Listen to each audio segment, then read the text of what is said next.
బయలుదేరిన తర్వాత దాదాపు 6 నుంచి 7 గంటల వరకు అంటే గంట సేపు రెండు ప్రధానమైన లైన్స్ ని మనం చూడాల్సి ఉంటుంది. ఎన్డీఏకు ఏపీ ప్రజల ఆశీస్సులు కావాలి, రాష్ట్రాన్ని అభివృద్ధి బాటలో పరుగులు తీయిస్తామని చెప్పి ఆయన ట్వీట్ ద్వారా చెప్పారు.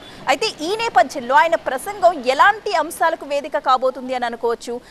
తమ కూటమి గెలిస్తే ఫలానా హామీలు ఇస్తాము లేదా ప్రత్యేక హోదా గురించి ప్రధానంగా ఈ ప్రసంగంలో ఏదైనా మాట్లాడే అవకాశం ఉంటుందా? అక్కడ ఏం మాట్లాడుకుంటున్నారు మోదీ ప్రసంగం గురించి? ఖచ్చితంగా మోదీ ప్రసంగం పైన ఇప్పుడు అందరి చర్చ కూడా నడుస్తూ ఉంది. ఎందుకంటే ఏపీ ప్రజలకు సంబంధించి కానీ ఇప్పుడు ఏదైతే ఎక్స్లో ట్వీట్ చేశారో ఆ ట్వీట్ కేంద్రంగా చూసుకుంటే కనుక ఎన్డీఏ కూటమికి ప్రజల ఆశీస్సులు కావాలని కూడా చెప్పడం జరిగింది. ఎందుకంటే కూటమిని చాలామంది వ్యతిరేకిస్తూ వస్తున్నారు అనేటటువంటి చర్చ జరుగుతున్న నేపథ్యంలో అసలు ఏపీకి కూటమి ఎందుకు అవసరం, కూటమితో గెలుపు ఎందుకు అవసరం అనేది కూడా ఈ సభా వేదిక మీద మొత్తం ముఖ్య నేతలు ప్రధాని మోదీతో సహా చెప్పేటటువంటి అవసరం కానీ అక్కడ ఉన్నటువంటి పరిస్థితులు కానీ మనకు ఖచ్చితంగా కనిపిస్తూ ఉన్నాయి. ప్రతి ఒక్క ఐవీఎఫ్ క్లినిక్ లో మీకు ఈ డిస్కౌంట్ ఇస్తాము, ఆ డిస్కౌంట్ ఇస్తామంటారు, కానీ మేము బిడ్డని ఇస్తాం అని ఎందుకు చెప్పడం లేదు? మనం ప్రామిస్ కోసం డబ్బులు ఇస్తున్నామా లేదా తల్లిదండ్రులు కావడం కోసం చెల్లిస్తున్నామా?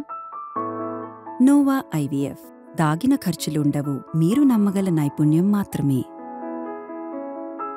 దాంతో పాటు రాష్ట్ర ప్రభుత్వం చేసేటటువంటి సంక్షేమ పథకాలు ఇచ్చేటటువంటి ఆఫర్స్ మాత్రమే కాదు, కేంద్ర ప్రభుత్వం నుంచి ఇప్పుడు ఏ విధంగా సహాయం అందిస్తారు, ఇప్పటి వరకు కూడా ఏ విధంగా రాష్ట్ర ప్రభుత్వానికి మోదీ సహాయం అందించారు, వివిధ నిధులు కానీ ఇప్పటి వరకు కూడా రాష్ట్ర ప్రభుత్వం ఇస్తున్నటువంటి అనేకమైనటువంటి సంక్షేమ పథకాల్లో కేంద్ర ప్రభుత్వం సహాయం ఉంది అని చెప్తూ వచ్చినటువంటి మోదీ ప్రభుత్వం ఇప్పుడు ఆ యొక్క అంశాలకు సంబంధించి కూడా మాట్లాడేటువంటి అవకాశం ఉంది. ఎందుకంటే రీసెంట్గానే ఆ రైల్వేస్ కానీ, నేషనల్ హైవేస్ కానీ, హాస్పిటల్స్కి సంబంధించి కానీ చాలా ప్రాజెక్ట్స్ని మోడీ ప్రారంభించారు. అది కూడా ఏపీ కేంద్రంగా కొన్ని చాలా కీలకమైనటువంటి ప్రాజెక్ట్స్కి సంబంధించి కూడా శంకుస్థాపన చేసిన నేపథ్యంలో ఇప్పుడు ఎన్నికల దగ్గర పడుతున్న తరుణంలో ఏపీలో బీజేపీ మరింత బలోపేతం అవడానికి ప్రయత్నిస్తుంది. గతంలో కూడా బీజేపీ కేంద్ర పెద్దలందరూ కూడా ఇక్కడ పర్యటించి వెళ్ళారు, ఇక్కడ పరిస్థితులపైన పూర్తి స్థాయిలో సమీక్ష కూడా నిర్వహించారు. కాబట్టి బీజేపీ బలాబలాలు ఎలా ఉన్నాయనే దానికి సంబంధించి ఇప్పటికే పూర్తి ఐడియా ఉంది. కాబట్టి ఏపీలో బీజేపీ ఎలా బలపడాలనుకుంటుందో దాంతోపాటు ప్రజల మనసు గెలుచుకునేలాగా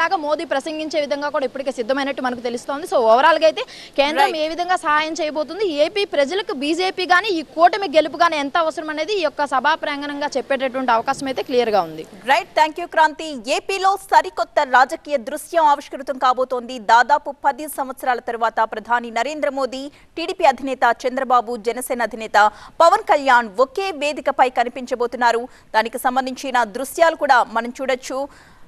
మోదీ విమానం గన్నవరం ఎయిర్పోర్ట్లో ల్యాండ్ అయినప్పటి దృశ్యాలు ఒకవైపు, అలాగే చిలకలూరిపేటలో